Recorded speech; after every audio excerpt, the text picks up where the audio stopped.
Dear colleagues, dear Boris, dear organizers, thanks a lot for the invitation to present our recent results on cold perfusion and viability assessment. I have nothing to disclose. I have a short layout. We will look a little bit into the clinical situation where we are at the moment with our perfusion, the mechanism of reperfusion injury, and some new facts on viability assessment. We all know that liver transplantation today is a standard, and you have heard nice overview on the situation in your country and in Jordan, and also from Rutger Ploch, how it is in general. But most outcome parameters in the average risk DBD transplant are routinely comparable between centers. The challenges, however, as you know, are we have an increasing number of candidates, and we need to increase the utilization of donor livers, and we should also have better tumor criteria defined, which colleagues are working on. And we use routinely organs like the steatotic graft on top, which is offered for sick recipients like the lady on ICU on the right side. So we have a high discard rate and variable outcomes, as you see here. There's a huge range of all outcome parameters: biliary complication, rejection, kidney injury, reported in different series, and this is from the last 10 years in DCD liver transplantation and in context of static cold storage, which has been serving us for many years very successfully, but is now a little bit at the end of the rope. The question is, why is that? And the term you all know is ischemia-reperfusion injury, and I want to summarize this. These are two types of injuries. You have an immediate decrease and loss of injury in your production during ischemia, so warm and cold ischemia, and then you have a second injury, or the time point when the injury becomes visible during reperfusion. And we should target both, of course. And the key structure here are mitochondria. They basically do everything a cell or an organism needs to be viable. They produce energy, of course, they protect the DNA and the membranes and all the synthetic processes, and they're also important to maintain the electrochemical integrity. So the key structure for aging cancer and also the reperfusion injury. And when we look now what happens in mitochondria during ischemia, you can see, and it's clearly reported in many different organs. This is a very nice paper by Mike Murphy from Cambridge, for example, and we all know that succinate and other metabolites accumulate. And you can see, for example, in livers, you have 4- or 5-fold higher accumulation than compared into heart, brain, and kidneys, as you see here. The other thing which happens, because the mitochondrial respiratory chain is dysfunctional, so the electrons cannot jump, is that we lose energy. And this is very impressively shown here too. You have warm ischemia where in the first few minutes you lose more than 50%, 70% of all the ATP, and it continues during cold ischemia. And again, this is in all the species. So basically, your mitochondrial respiratory chain doesn't work, and you have these two components. And again, it's not new. Succinate is known and recognized as one of the key parameters or markers you can measure from mitochondria in all these journals. And this is only, all these publications, is only a short screenshot on the last 10-15 years.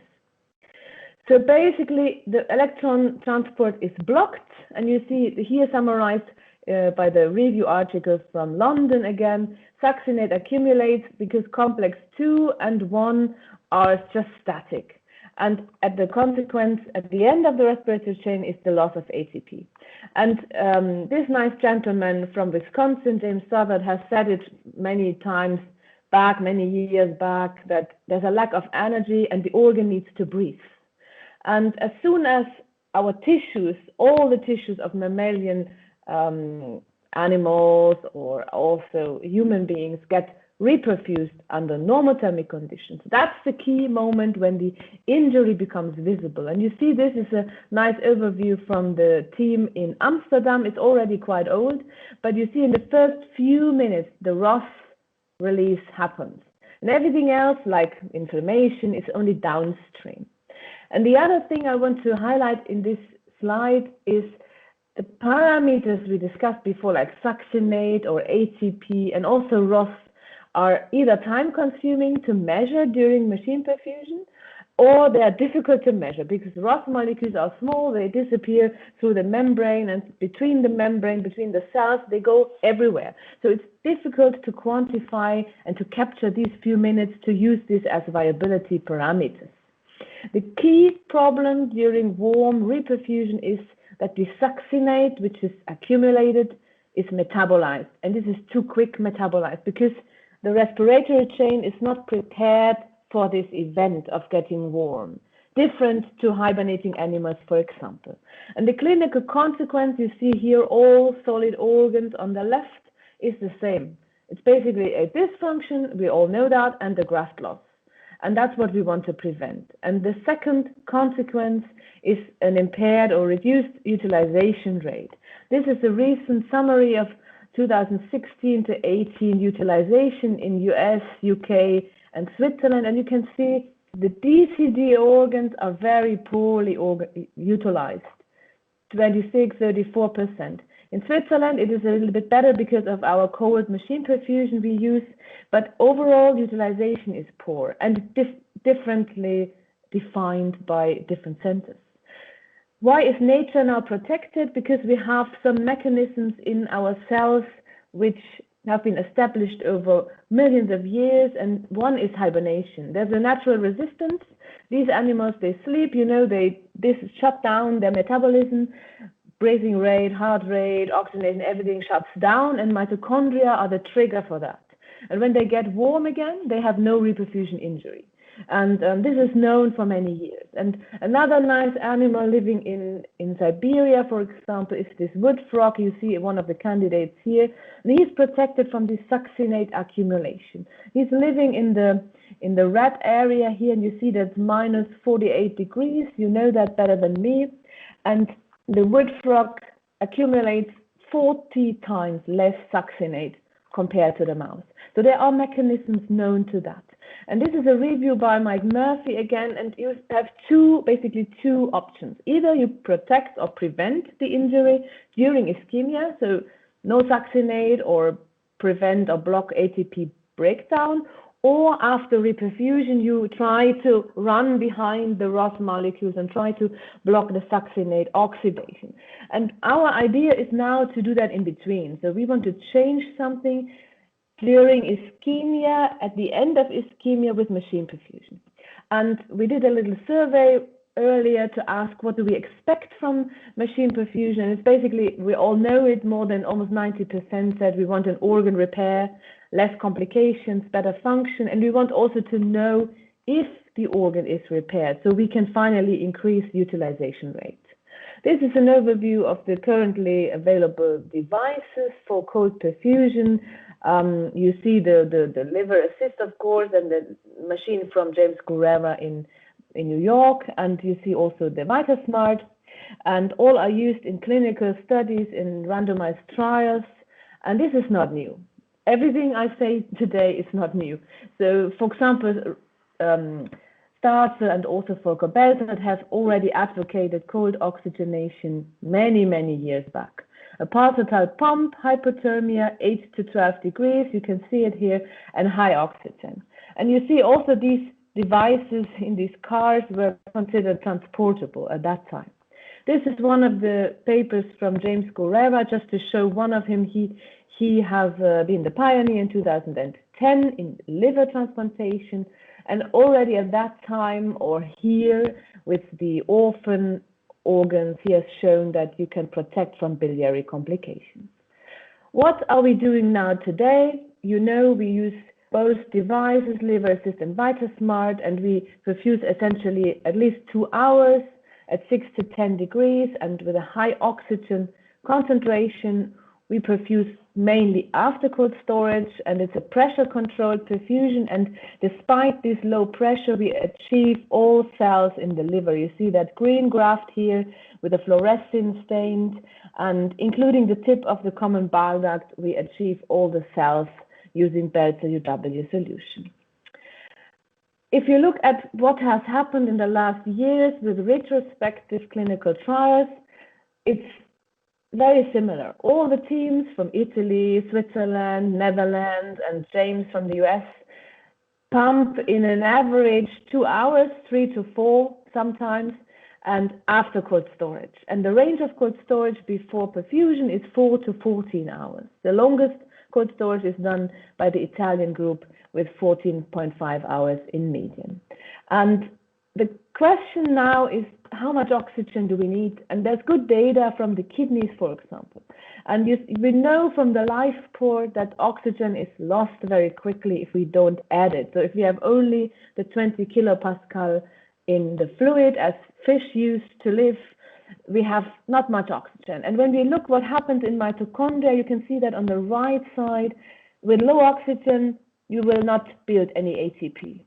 You need 50 kilopascal, but ideally more. So close to 100 kilopascal is almost sometimes not measurable, but you need to build up the ATP peak to prepare the organ and the respiratory chain. So oxygen in excess is needed. And also in the liver, this is a paper from Germany, and you know that we need 100% oxygen to build ATP. In clinical practice during cold perfusion, this looks like that. You can do a gas from the perfusate, and you see PO2 is basically almost not measurable. So 500 millimeter mercury, that is 80, 90 kilopascal more or less. And to summarize what happens during HOPE after ischemia, before we get warm, or what are we doing during cold perfusion, is we basically improve the function of complex 1 and 2, and we have an electron flow which is slow enough to metabolize the succinate and to build ATP in the end. So basically we prime mitochondria in our tissue for the event of warm reperfusion. And that is simple, it's quiet, it's not so spectacular because it's not with blood, but it's very effective. And this is known in all organs. When you go and dig, you find transplant studies in hearts, lungs, livers, kidneys, and pancreas, and all show the same. You have high oxygen in the perfusate and you build up ATP in all those solid organs. So this, like not only the heart, which is basically receptors, electrolytes, and ATP, every organ benefits from that. And clinically, the consequence of the high ATP content is that you have a better function of the sodium-potassium pump, for example, and I've seen it myself. When you transplant those livers, you have less post-reperfusion syndrome. The anesthetist stays there and says, what did you give to me? The blood pressure is high and potassium is low, exactly what we want. And some patients from the US, the colleagues there said they had even to transfuse potassium on ICU because it was very low, because the perfusion protects from this syndrome. Also measuring the ROS after reperfusion, I told you that is quite difficult. You need a special perfusate and to measure the adsorbent, and then you can capture the peak here. You see the blue curve is the HOPE-treated fatty livers, and the peak of ROS release when you get warm finally is very, very small compared to the cold storage group, and further downstream inflammation is prevented. And this has other consequences, not only in livers, but I show here an example for livers. And we know that when we protect or reduce reperfusion injury, we also reduce the activation of the innate immune system with lower T cell activation, as shown, for example, here in livers which were transplanted in a non-compatible allogenic model. And you see that you have no T cell accumulation in the tissue, and you have a better survival without use of immune suppression. And this is similar in a recent randomized trial in kidney transplantation by the team from Rutger Pluch. I'm sure he has shown that before. And when you give oxygen, as we discussed before in the cold perfusion, you can increase the survival of the graft, so less graft loss, you have a better function, as you see here, and less rate of acute rejection. And similar findings in the recent randomized trial in liver. You know this paper from the Groningen group. This was most awaited as the other one, which is coming out soon on complications. They showed a reduction of non-anastomotic biliary strictures, significantly, and also less post-reperfusion syndrome and less EAD. And what I want to highlight on this trial is they have also a low discard rate in both arms, which is important, and in contrast to other previous trials on machine perfusion. And this is very important and expected in a randomized trial. And the other thing is we have seen the same high rate of anastomotic strictures, so not ischemic cholangiopathy, this is protected, but anastomotic strictures despite perfusing portal vein and hepatic artery. So this is the same rate we see when we perfuse only with a portal vein. So we need more data to really know if we need to perfuse through both or only portal vein is enough. For us, portal vein perfusion is enough. You know that other randomized trials are ongoing and publications will come out this year, at least for the first 2 trials, and clinical relevant endpoints are needed. You see most of the studies use EAD or AST, which is not really linked to all the relevant clinical outcomes, so we need better endpoints. Just to summarize, the trial from Germany has shown this or will show this. This is preliminary data from my colleague from Berlin, and you see that the HOPE treatment did reduce the complications. Here is the CCI and also the costs. So if we want to shortly summarize the mechanism and the consequences in clinical studies, we know that we target the ROS release with the cold perfusion, which is directly linked to lower inflammation and lower complication and also lower costs, where we will have more data, of course, with the randomized trials. And not only whole grafts have been used recently, but also HOPE is performed with split or after split in situ, and also split procedures are done during HOPE, which is fairly easy, particularly if you don't perfuse through the hepatic artery. And prolonged perfusion is also being done now. So I think we will get much more data in the future with this. The last few slides are on the viability assessment, and for me this is the key to increase the utilization rate, and we have the high interest by many colleagues and in all perfusion techniques, and I'm sure we need clear guidelines which are uniform and validated, and we want a threshold, because I'm a surgeon and I'm simple-minded. I want a clear decision tree to say, okay, when my measurement is in the red zone, I don't want the organ, and when it's green, I will transplant, and orange is I will measure again. And you can measure a lot, not only during normothermic perfusion, but also during cold perfusion. You take the perfusate, and here you see a screenshot of a mass spectrometry analysis, and there are for sure more than 2,000 molecules you can find in the perfusate from cold perfusion. The question is just to find the right one, and I think we need to be at the core of the reperfusion injuries. It's complex 1, and you see this here on this picture. It's a very complex protein or combination of various protein molecules, but during reperfusion there's one area which is most interesting, and this is here, this, we call it the head of the protein molecule complex 1, and that is the area where the ROS come out and also the flavin molecules come out. They are situated here, and as soon as you get warm, or as soon as you give oxygen back, more in the warm temperature dependent, you will have a release of this FMN flavin molecule, and it's not new. Again, this has been done by the group from Britain Chance in '69, and afterwards also with perfusate and tissue.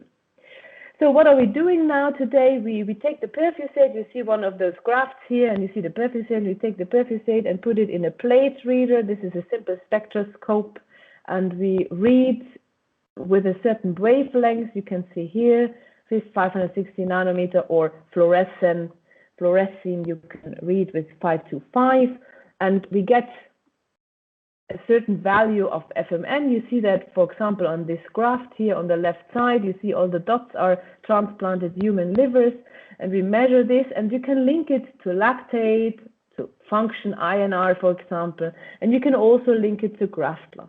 So what we measure in this perfusate is predictive of graft loss after transplantation. And when you look at, for example, 50 human livers, DBD and DCD livers, you can identify a cutoff. You see all the red graft or red dots are measurements from grafts which were lost retrospectively. So based on this cohort, we identified the threshold to accept livers based on this FMN. And also interesting is there are DCD livers, of course, which go up very quickly in the first few minutes beyond the threshold, but also DBD livers can do that. For example, donors which were on ECMO, I've seen this in ECMO donors or in steatotic livers or in donors which underwent reanimation with a hypoxic brain injury.